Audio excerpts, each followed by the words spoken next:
Hello friend, গরমে আশা করি তোমরা ভালো আছো, সুস্থ আছো। দেখো, তোমরা মিষ্টি আলু দিয়ে তো নানান রকম সবজি তরিতরকারি বানিয়ে খেয়েইছো। আজকে তোমাদের সাথে একটা নতুন রেসিপি শেয়ার করব।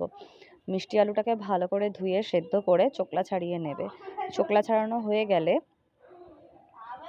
শুকনো দুধ, যেগুলোকে বলে গুঁড়ো দুধ, সেই গুঁড়ো দুধ দিয়ে ভালো করে মিষ্টি আলুটাকে মাখবে, বাইন্ডিং করবে।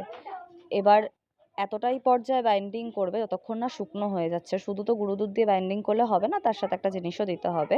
ভালো করে চটকে গুঁড়ো দুধটা দিয়ে ভালো করে মেখে যখন মাখা হয়ে যাবে, গুঁড়ো দুধটা সব আলুটার সাথে মিশে যাবে, তারপরে আস্তে আস্তে ওর মধ্যে অল্প অল্প করে ময়দার গুঁড়ি ছিটিয়ে ছিটিয়ে দেবে ওপর থেকে, যতক্ষণ না ওটা টাইট হয়, একটা ডো তৈরি হয়, আটার মতো সুন্দর ডো তৈরি হয়, ততক্ষণই দেবে। আর খুব অল্প অল্প পরিমাণে দেবে, খুব তাড়াতাড়ি ওটা শক্ত হয়ে যাবে।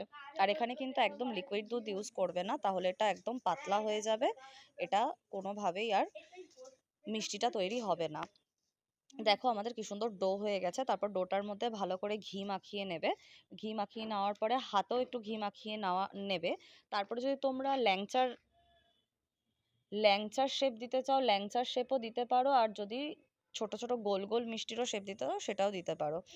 সেরকমভাবে দিয়ে ভালো করে সবটা তৈরি করে নেবে। তারপরে কড়াইতে তেল ঢেলে, এটা একদম ডিপ ফ্রাই হবে ফ্রেন্ডস। তেলটা ভালো করে গরম হওয়ার পর একটা একটা করে সমস্ত লেংচাগুলো ছেড়ে দেওয়া হবে। এটাকে এবার এই পর্যাতেই এসে এটা মিডিয়াম ফ্লেমে রেখে এটা ভাজতে হবে, নইলে পুড়ে যায়।